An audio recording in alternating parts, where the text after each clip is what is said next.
अस्पताल की तरक्की हुई है और नया आईसीयू यहाँ पर कायम किया गया है, तो क्या पैगाम आप यहाँ पर दे रहे हैं?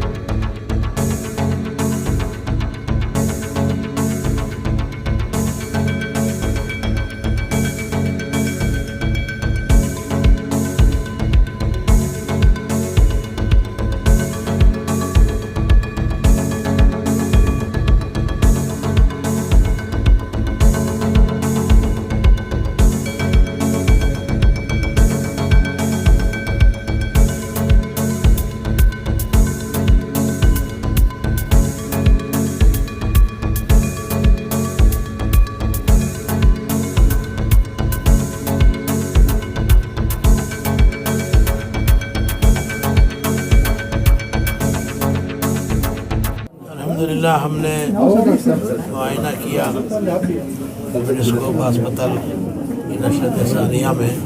इन्होंने आईसीयू का इंतज़ाम बहुत किया है, अच्छा किया है और कई एक बेड हैं यहाँ अल्हम्दुलिल्लाह। हमारा पैगाम यही है कि अल्लाह ताला इस हस्पताल से ज़्यादा फ़ायदा पहुँचे। हम डॉक्टर आसिफ साहब को मुबारकबाद देते हैं कि उन्होंने इस किस्म का इंतज़ाम फरमाया है और बीमार यहाँ आएंगे तो मैं समझता हूँ कि इन्होंने जो निज़ाम बनाया है बहुत ही खूबसूरत। तो बीमार इसको देखते ही खुदा करे कि उनको सेहत हासिल हो जाए। और मैं ये भी कहता हूँ, माफ़ करना, कि वो इखलास से काम करें, पूरी हमदर्दी और पूरी खैरखाई से वो काम करें। इंशाअल्लाह उम्मीद यही है वो इंशाअल्लाह इसी तरह काम करेंगे। अल्लाह ताला उनकी मदद फरमाए, मुबारक हो। तो तमाम अस्पतालों को इखलास और तमाम अस्पतालों में अल्लाह ताला इसी तरीके से, बल्कि मैं चाहता हूँ कि एक हमारे लोगों की एक बड़ी अस्पताल हो, जैसे मिसाल दूँ तो जैसे मणिपुर अस्पताल है और कोलंबिया एशिया है। ऐसे हमारे लोगों की तमाम डॉक्टर मिलकर अगर ऐसे अस्पताल का इंतज़ाम करते हैं तो बहुत ज़्यादा हमारे लिए एक फ़ख्र की बात होगी और सबको वहाँ से फ़ायदा पहुँचेगा। खुदा करे अल्लाह रब्बुल इज़्ज़त इसका इंतज़ाम फरमाए। इलाक़े में बहुत मशहूर था कि एक मेडिस्कोप मालदारों की हॉस्पिटल और मेडिस्कैन गरीबों की हॉस्पिटल। मैं मुबारकबाद पेश करना चाहता हूँ डॉक्टर आसिफ साहब को और डॉक्टर अहमद साहब को कि माशाअल्लाह इन्होंने एक इत्तिहाद कायम करके पूरे कर्नाटक के लिए एक मिसाल पेश किए हैं कि आपके लिए आपका रिस्क होगा, हमारे लिए हमारा रिस्क होगा। अल्लाह कभी किसी को महरूम नहीं करेंगे, लेकिन अगर हम इत्तिहाद के साथ काम करेंगे तो ये इंसानियत की खिदमत हो सकती है। उसकी बेहतरीन मिसाल हमारे इन डॉक्टर्स ने पेश फरमाई है। हम चाहते हैं कि यहाँ इंसानियत की खिदमत हो, यहाँ हर एक मज़हब का मानने वाला आए बग़ैर किसी झिझक के, बग़ैर किसी डर के और अपना इलाज करा के यहाँ से सेहतयाब होकर जाएं। यही हमारी दुआएं हैं।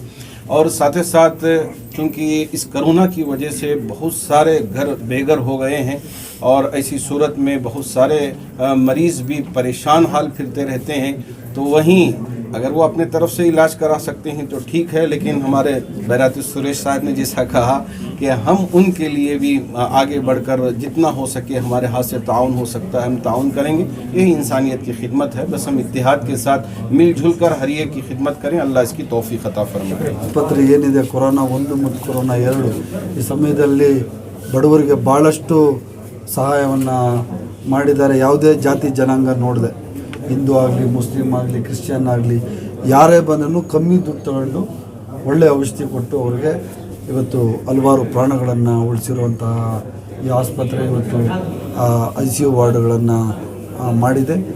ಒಳ್ಳೆಯದಾಗಲಿ, ಇನ್ನೂ ಜಾಸ್ತಿ ಆಸ್ಪತ್ರೆಗಳಾಗಲಿ, ಈ ಬಡವರ ಸೇವೆ ನಿರಂತರವಾಗಿ ಏನಿದೆ ಕಂಟಿನ್ಯೂ ಆಗಲಿ. ಡಾಕ್ಟರ್ ಆಸಿಫ್ ಆ್ಯಂಡ್ ಟೀಮ್ ಅವರಿಗೆ ನಾನು ಆ ದೇವರು ಒಳ್ಳೇದು ಮಾಡಲಿ ಅಂತ ಬಯಸಿ ಅವ್ರಿಗೆ ಗುಡ್ ಲಕ್ ಹೇಳ್ತೀನಿ. Thank you. ಮೇಡಮ್, 3ನೇ ಅಲೆ ಇಡೀ ದೇಶದಲ್ಲಿ ಬರ್ತಾ ಇದೆ ಅಂತ ಹೇಳ್ತಾ ಇರೋದು BJP ಸರ್ಕಾರ ಮಾಡಿರುವಂಥ ಎಡವಟ್ಟಿಂದಾಗಿ, ಅವ್ರ ನೆಗ್ಲಿಜೆನ್ಸಿಂದಾಗಿ ಇವತ್ತು 3ನೇ ಅಲೆ ಬಂದು ಇಡೀ ದೇಶ ಲಕ್ಷಾಂತರ ಜನ ಸತ್ತೋದ್ರು. ಈಗಲಾದರೂ ಸರ್ಕಾರಗಳು, ಸ್ಟೇಟ್ ಗೌರ್ಮೆಂಟ್, ಸೆಂಟ್ರಲ್ ಗೌರ್ಮೆಂಟ್ ಎರಡೂ BJP ಸರ್ಕಾರ ಇದೆ, ಅವ್ರು ಈಗಲಾದರೂ ಎಚ್ಚೆತ್ಕೊಂಡು ಬಡವರಿಗೆ ಸಹಾಯ ಮಾಡಿ ಆಕ್ಸಿಜನ್ ಆಗಲಿ ಔಷಧಿ ಆಗಲಿ ಇಟ್ಟರೆ ಈ 3ನೇ ಅಲೆಯನ್ನು ಕಂಟ್ರೋಲ್ ಮಾಡ್ಬೋದು ಅನ್ನೋದು ನನ್ನ ಅಭಿಮತ. ನೋಡೋಣ ಸರ್ಕಾರ ಕೆಲಸ ಮಾಡಿ.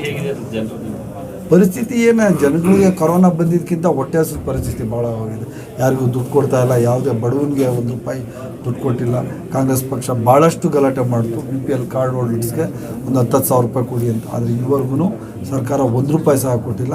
ಅದರಿಂದ ಬಡವರಿಗೆ ದುಡ್ಡು ಸಹಾಯ ಮಾಡಲಿ ಅನ್ನೋದು ನಮ್ಮ ಆಗ್ರಹ. ಫಸ್ಟ್ ಔಷಧಿ ಕೊಡಲಿ, ಜನಗಳಿಗೆ ಔಷಧಿ ಕೊಡಲಿ, ಬಡವರಿಗೆ ಊಟ ಕೊಡಲಿ. ಈ ಜಾತಿ ಜನಾಂಗಗಳ ಮಧ್ಯದಲ್ಲಿ ಎತ್ತು ಬಿಡೋದು ಬಿಡಲಿ ಅಂತ. ಯಾರು ಹಿಂದೂ ಮುಸ್ಲಿಂ ಅಂತ ಯಾವ ಸರ್ಕಾರಗಳು ಮಾಡ್ತವೆ ಅವು ಯಾವ ಉದ್ಧಾರ ಆಗಲ್ಲ. ದೇವ್ರ ಶಾಪ ಅವ್ರಿಗೆ ಇರ್ತದೆ ಅಂತ ನಾನು ಹೇಳ್ತೇನೆ. इस इलाके में जहाँ पर आमतौर से लोगों का रुझान कम होता है तरक्की के अतबार से, डेवलपमेंट के अतबार से, इस इलाके के अंदर इन 2 अस्पतालों का कायम होना और फिर ख़ास तौर से मिडिल क्लास और लोअर मिडिल क्लास को टारगेट करके उनको अच्छी से अच्छी मेडिसिन और फिर मेडिकल हेल्प देना, ये वक्त की अहम ज़रूरत है, जिसको डॉक्टर साहब ने बहुत अच्छे अंदाज में सुलझाए हुए तरीके से इसको अपनाया है. डॉक्टर अहमद शरीफ साहब भी, डॉक्टर आसिफ साहब दोनों भी काबिल मुबारकबाद हैं. दोनों ने कोविड के ज़माने से बहुत अच्छा काम किया और बहुत जल्दी और तेज़ी से इन्होंने तरक्की की है. ಸರ್ ಹೇಳಿ ಸರ್, ಇವತ್ತು ಮೆಡಿಸ್ಕೋಪ್ ಬಂದಿದ್ದೀರಾ? ಇವತ್ತು ನಮ್ಮ ಮೆಡಿಸ್ಕೋಪ್ ಹಾಸ್ಪಿಟ್ಲಿಗೆ ನಮ್ಮ ಪುಲಕೇಶ್ ನಗರಕ್ಕೂ ಹಾಗೂ ಸರ್ವಜ್ಞ ನಗರ ಮಧ್ಯದಲ್ಲಿರೋಂಥ ಹಾಸ್ಪಿಟ್ಲು, ಬಾರ್ಡ್ರಲ್ಲಿರೋಂಥ ಹಾಸ್ಪಿಟ್ಲು, ನಮ್ಮ ಕ್ಷೇತ್ರದ ಜನತೆಗೆ ಹಾಗೂ ಸರ್ವಜ್ಞ ನಗರ ಕ್ಷೇತ್ರದ ಜನತೆಗೆ ಅನುಕೂಲ ಆಗೋಂಥ ವ್ಯವಸ್ಥೆ ಮಾಡ್ತಾಯಿದ್ದಾರೆ ಡಾಕ್ಟ್ರುಗಳು ಇವತ್ತು ಮೆಡಿಸ್ಕೋಪಲ್ಲಿ. ಯಾಕಂದರೆ ಇವತ್ತು ICU super specialist hospital open ಮಾಡಿ ಇದರಲ್ಲಿ ಡಯಾಲಿಸಿಸ್ ಸೆಂಟ್ರನ್ನು ಮಾಡಿದ್ದಾರೆ. 3 ಡಯಾಲಿಸಿಸ್ ಸೆಂಟರ್ ಮಾಡಿದ್ದಾರೆ, 5 ವೆಂಟಿಲೇಟರ್ ಸಿಕ್ಕಿದ್ದಾರೆ. ಅವ್ರಿಗೆ ಅಭಿನಂದಿಸ್ತೀನಿ. ನಮ್ಮ ಕ್ಷೇತ್ರದ ಜನತೆ ಹಾಗೂ ಸರ್ವಜ್ಞ ಕ್ಷೇತ್ರದ ಜನತೆಗೆ ಎಲ್ಲ ಅನುಕೂಲ ಆಗಲಿ, ಒಳ್ಳೆಯದಾಗಲಿ ಅಂತ ಈ ಸಂದರ್ಭ ಶುಭಾಶಯಗಳು ಕೊಡ್ತಾ ಇದ್ದೀನಿ. ಸರ್, ಈಗ 3rd ವೇವ್ ಕೂಡ ಬರ್ತಾ ಇದೆ, ಅದಕ್ಕೆ ನೀವು ಏನು ಅನುಕೂಲ ಮಾಡಿಕೊಡ್ತೀರಾ ಸರ್ ಈ ಹಾಸ್ಪಿಟಲ್ಗೆ? 3rd ವೇವ್ ಈಗ 3rd ವೇವ್ ಬರೋದ್ರಿಂದ ನಮ್ಮ ಕಡೆಯಿಂದ ನಮ್ಮ BBMP ಹಾಸ್ಪಿಟ್ಲ್ಗಳಲ್ಲಿ MOH ಕರೆಸಿ ಯಾವ ರೀತಿ ವ್ಯಾಕ್ಸಿನೇಷನ್ಗಳು ಪ್ರತಿಯೊಬ್ಬರಿಗೂ ವ್ಯಾಕ್ಸಿನೇಷನ್ ಮಾಡ್ತಾಯಿದ್ದೀವಿ ನಮ್ಮ ಕ್ಷೇತ್ರದಲ್ಲಿ. ದಿವಸಕ್ಕೆ 5,000 ಕೊಡ್ತಾರೆ. ಈಗ ಸ್ಟಾರ್ಟ್ ಮಾಡಿ ಎಲ್ಲ 5,000 ಕೊಡ್ತಾಯಿದ್ದಾರೆ. ಮುಂಚೆ 2,000 ಕೊಡ್ತಾರೆ. ಇಲ್ಲೂ ವ್ಯಾಕ್ಸಿನೇಷನ್ ಮಾಡ್ತಾರಂತೆ ಮಂಡೆಯಿಂದ. ಅವ್ರಿಗೆ ಅಭಿನಂದಿಸ್ತೀನಿ. ಯಾಕಂದರೆ ಇಂಪಾರ್ಟೆಂಟ್ ವ್ಯಾಕ್ಸಿನೇಷನ್. ಮನುಷ್ಯ ಬದುಕಬೇಕಂದ್ರೆ ವ್ಯಾಕ್ಸಿನೇಷನ್ ತೊಗೊಳ್ಳೇಬೇಕಾಗಿದೆ. ಯಾಕಂದರೆ ವ್ಯಾಕ್ಸಿನೇಷನ್ ಇದ್ದರೆ ಅವ್ರಿಗೆ ಅನುಕೂಲ ಆಗುತ್ತೆ ಅಂತ WHO ಅಲ್ಲೇ ಹೇಳಿದ್ದಾರೆ.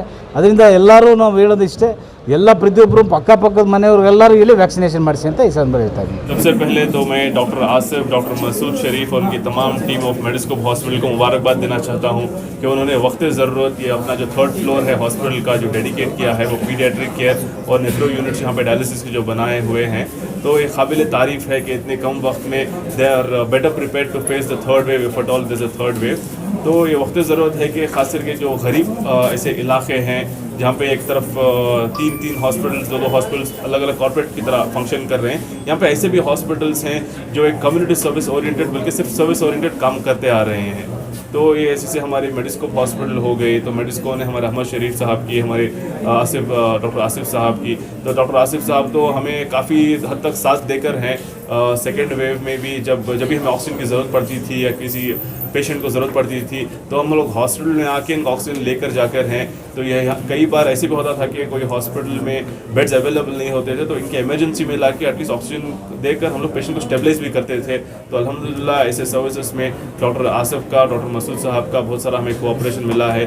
और मैं फिर से एक बार अपने दिल की अमीर गहराइयों से इनका मुबारकबाद देता हूँ. के साथ जो बिहेवियर करते थे बहुत ही बदतरीन हालात सूरत हाल रहे. अभी बहुत सारे लोग डॉक्टर्स के पास जाने के लिए डर रहे हैं, तो उन हजरात के लिए क्या मैसेज है आपका? क्या सचमुच इस तरह के बिहेवियर होते हैं हॉस्पिटल में? बिहेवियर, गलत बिहेवियर होता है ये मैं पता नहीं, प्रॉब्ली होता होगा या ना भी होता होगा, बट हमारी हॉस्पिटल में ऐसा गलत व्यवहार किसी के भी साथ भी ऐसे ज़्यादातर नहीं हुआ है. हम लोग खुद जाके पेशेंट्स को देखें. मैं खुद पल्मोनोलॉजिस्ट होने के बावजूद हर पेशेंट को हर रोज़, हाँ जब मैं नहीं अवेलेबल हूँ वो अलग बात है, ओके, बट जब अवेलेबल हूँ तो हर रोज़ हर पेशेंट को जाके मैं खुद देखता था, ओके. और ये नहीं कि कोविड है हमारे जान को भी धोखा है, ऐसे कुछ भी हम लोग सोचे नहीं, ओके.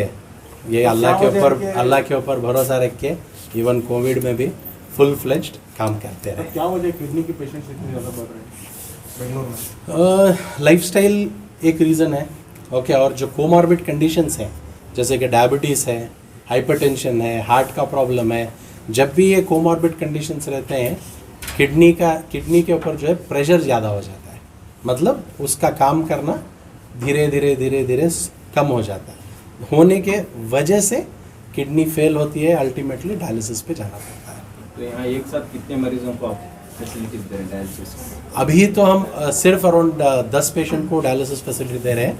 हाँ, शायद हमारा कॉस्ट थोड़ा ज़्यादा था because we are doing single use dialysis, इसके लिए शायद पेशेंट आने से थोड़ा कतराते थे बिकॉज अफोर्डेबिलिटी की वजह से, ठीक है। तो अभी वो कॉस्ट भी हम लोग कम किए हैं, हम सर्व करना चाहते हैं ह्यूमैनिटी को, बट अल्टीमेट एम इज़ हमारी कैपेसिटी जो है, अगर हम डायलिसिस मशीन्स और ऐड किए तो we can serve around 100 dialysis patients at least. Doctor Mohammed Asif, consultant pulmonologist और director Mediscope chest and super speciality hospital.